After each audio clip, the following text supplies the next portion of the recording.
Assalamualaikum warahmatullahi wabarakatuh.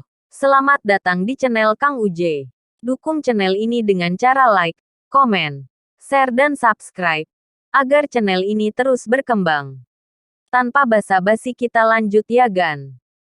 Babak 692, betina bertengkar satu sama lain. Xiao Yan tersenyum dan berkata, "Tenang, serahkan Misty Cloud Sect padaku. Aku akan membuat mereka membayar hutang darah karena mereka berutang klan Xiao kami berulang kali. Tentu saja, ada juga lenyapnya ayah. Saya akan membuat mereka membayar harga untuk semua ini. Harga yang lebih buruk daripada kematian. Kamu saat ini adalah pilar yang mendukung seluruh klan Xiao. Selama Anda tetap berdiri, klan Xiao akan berdiri dengan bangga. Karena itu, kamu harus sangat berhati-hati ketika bertindak." Xiao Li berkata dengan lembut. Xiao Yan sedikit mengangguk. Dia menempatkan pengingat Xiao Ding di dalam hatinya sebelum mengangkat matanya dan perlahan-lahan menyapu mereka. Anggota klan saat ini tidak lagi berhati-hati dan cemas seperti sebelumnya. Semacam harapan dan kepercayaan diri yang tidak biasa memenuhi wajah mereka. Asal-usul kepercayaan ini berasal dari dia. Pada saat ini, Xiao Yan sekali lagi merasakan bahwa beban berat di bahunya benar-benar berat. "Ayah, yakinlah bahwa aku akan membiarkan klan Xiao sekali lagi kembali ke puncak di tanganku." "Jelas.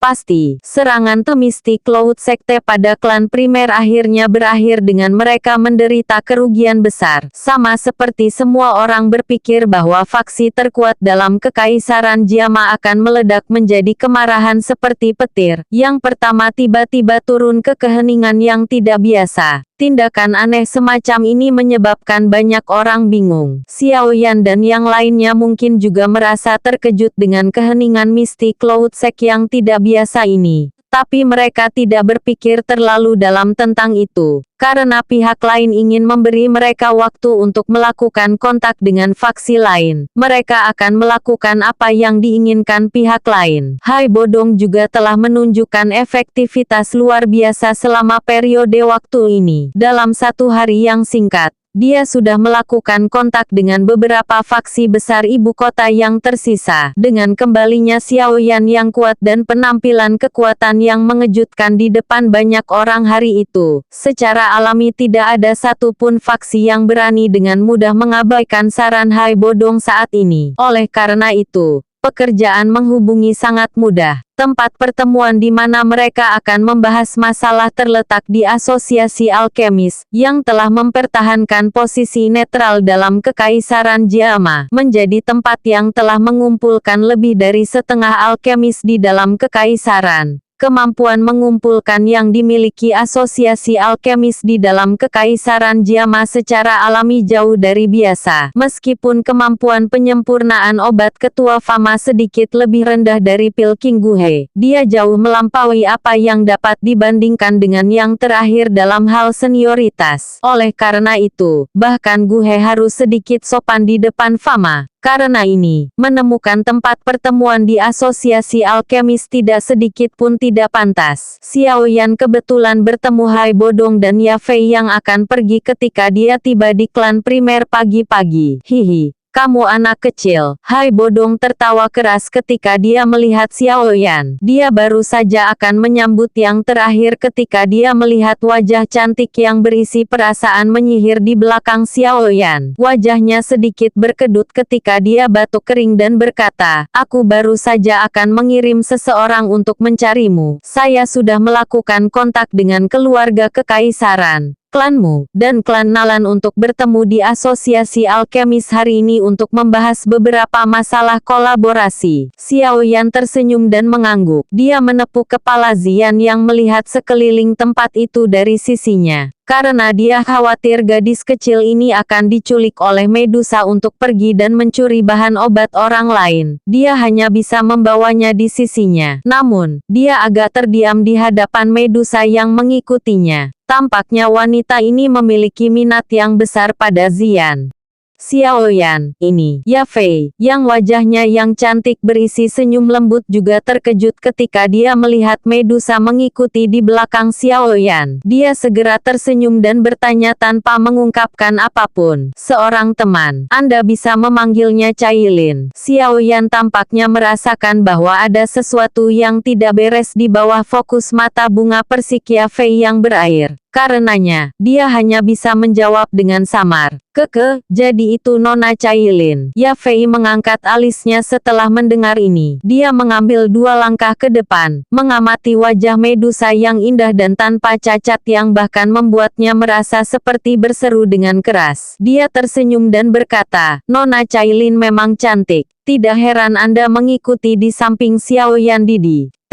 Didi adik laki-laki. Ke samping, Xiaoyan langsung kaget ketika dia mendengar kata-kata Ya Fei. Kata-kata ini diucapkan seolah-olah dia mendambakan kecantikan orang lain. Mengapa Ya Fei Jie ini sedikit berbeda hari ini dibandingkan dengan kemarin? Apakah dia cemburu? Xiaoyan diam-diam merenungkan hatinya.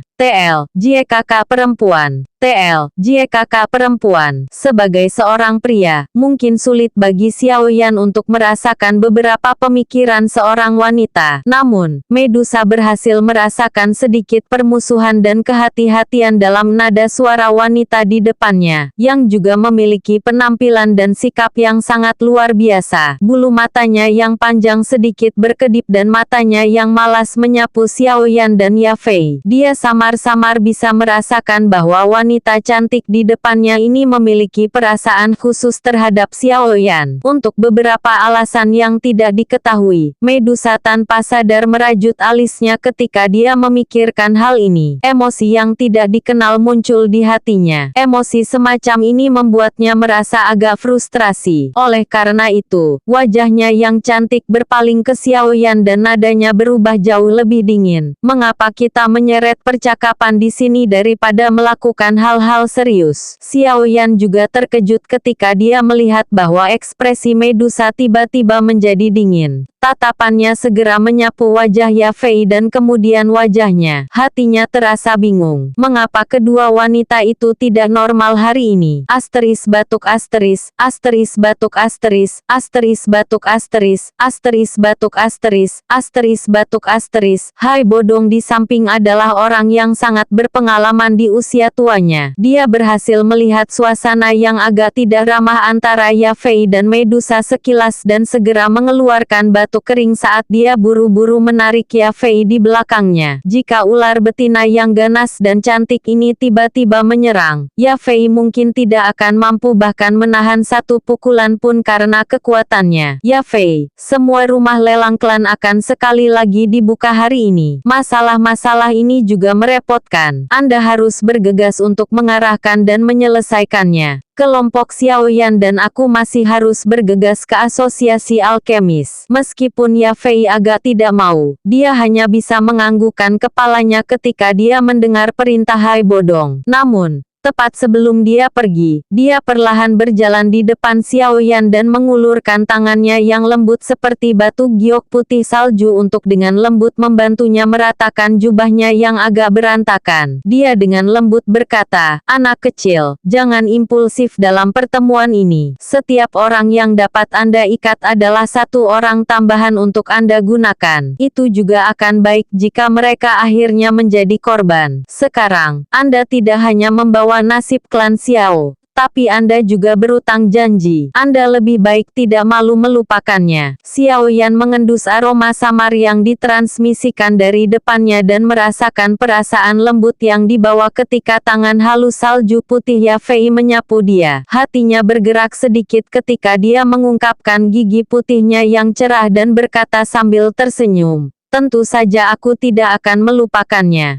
Tepat sebelum saya pergi saat itu, saya telah mengatakan bahwa saya akan mencoba yang terbaik untuk membantu Anda bahkan jika Ya Fei Jie ingin menjadi seorang ratu di masa depan. Ya Fei tersenyum ketika dia menutup mulutnya dan tertawa penuh kasih. Saya tidak tertarik menjadi seorang ratu. Hai Bodong tertawa kering ketika dia melihat mereka berdua saling menggoda. Dia bisa merasakan bahwa wajah Medusa di belakang Xiaoyan menjadi semakin dingin. Baiklah, aku akan pergi dulu. Kalian semua harus bergegas ke asosiasi alkemis. Jaringan informasi saya telah mengamati Mystic Cloud Sect baru-baru ini. Saya akan memberitahu Anda jika ada berita. Ya Fei menepuk kepala Xiaoyan dengan lembut dan berhenti berlama-lama. Ketika dia membalikkan tubuhnya, tatapannya samar-samar melirik Medusa. Bibirnya yang halus dan merah terangkat sedikit. Merasakan sedikit sukacita, Xiaoyan menyaksikan sosok memikatnya bergoyang saat perlahan menghilang dari pandangannya. Saat itulah dia menoleh ke Medusa,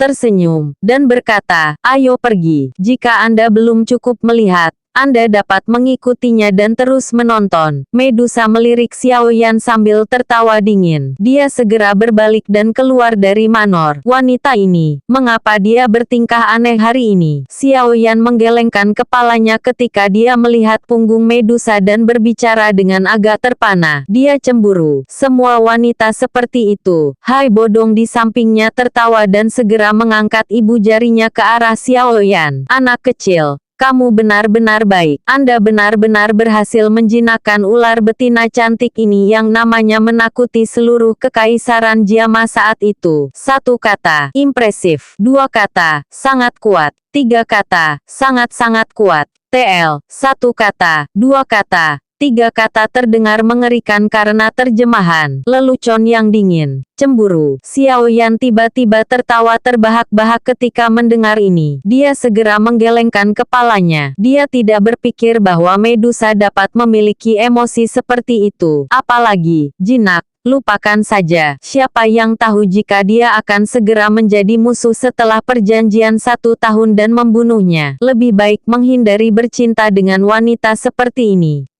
Gadis kecil ini tampaknya sedikit berbeda. Dalam hal apa dia berbeda? Mengapa saya merasa? Hai Bodong tiba-tiba menghentikan pandangannya pada gadis kecil berpakaian putih yang memegang tangan Xiaoyan dan berbicara dengan terkejut. Dia menemukan bahwa terlepas dari kekuatannya, gadis kecil ini sebenarnya memberinya perasaan sulit untuk dilihat. Perasaan seperti ini menyebabkan dia berada dalam suasana hati yang sangat buruk. Orang tua, jangan melihat secara acak. Kalau tidak, aku akan meminta Cailin Jie untuk memukulmu. Orang tua mesum. Pergi dan mati. Zian agak tidak senang ketika tatapan Hai Bodong menyapu dirinya. Dia mengerutkan mulut kecilnya dan berbicara dengan cara yang nakal. Xiaoyan tersenyum dan menepuk kepala Zian. Dia tersenyum dan berbicara kepada Hai Bodong. Anda seharusnya tidak meremehkan Zian. Seharusnya tidak ada orang di kelas Do Huang yang cocok untuknya. Bahkan beberapa Do Huangs tidak akan merasa baik setelah bersentuhan dengan pukulannya. Kejutan melintas di mata Hai Bodong ketika dia mendengar kata-kata ini. Gadis kecil ini benar-benar memiliki kekuatan yang menakutkan. Xiaoyan hanya tersenyum menghadapi kejutan di wajah Hai Bodong. Dia tidak menjelaskan asal-usul Zian secara rinci. Jelas memahami bahwa potensi Zian sangat luar biasa. Gitu dia berhasil memperbaiki pil transformasi tubuh di masa depan.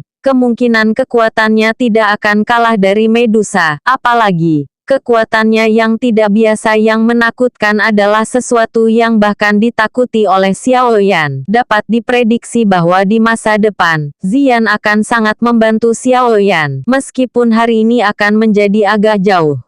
Ayo pergi ke asosiasi alkemis. Xiaoyan meregangkan pinggangnya yang malas, dan tidak terus terjerat dengan topik ini. Pandangannya beralih ke tempat asosiasi alkema berada dan tertawa samar. Ayo pergi dan lihat wajah-wajah tua yang sudah dikenal itu. Saya bertanya-tanya apakah setelah 3 tahun, saya akan memiliki perasaan orang-orang berbeda meskipun lingkungannya sama. Dadousi kecil saat itu sudah menjadi kehidupan pamungkas yang bisa dengan mudah membunuh elit Do Huangs. Bukankah ini perasaan orang yang berbeda meskipun lingkungannya sama? Sebagai contoh, orang tua Jia Xingtian, dia masih bertahan di puncak kelas Do Huang setelah 3 tahun. Namun Anda, sudah benar-benar berubah. Hai Bodong tertawa. Karena itu, Ketika kamu bertemu mereka kali ini, ekspresi orang-orang ini pasti akan lebih menarik dibandingkan 3 tahun lalu. Xiao Yan tersenyum sedikit ketika dia mendengar nada sombong dalam suara Hai Bodong. Dia menarik Ziyan, berbalik dan berjalan keluar dari klan primer. Setelah itu, dia perlahan berjalan ke arah Asosiasi Alkemis, Keluarga Kekaisaran, Asosiasi Alkemis, klanmu, dan klan Nalan. Kami benar-benar berpisah untuk waktu yang lama. Aku ingin tahu apakah kalian semua masih ingat nama Xiao Yan selama 3 tahun ini. Xiao Yan melewati banyak jalan sebelum kelompoknya muncul di depan pintu masuk Asosiasi Alkemis. Setengah jam kemudian, dia melihat pintu yang dikenalinya dari Asosiasi Alkemis dan perlahan menghela nafas sambil bergumam di dalam hatinya.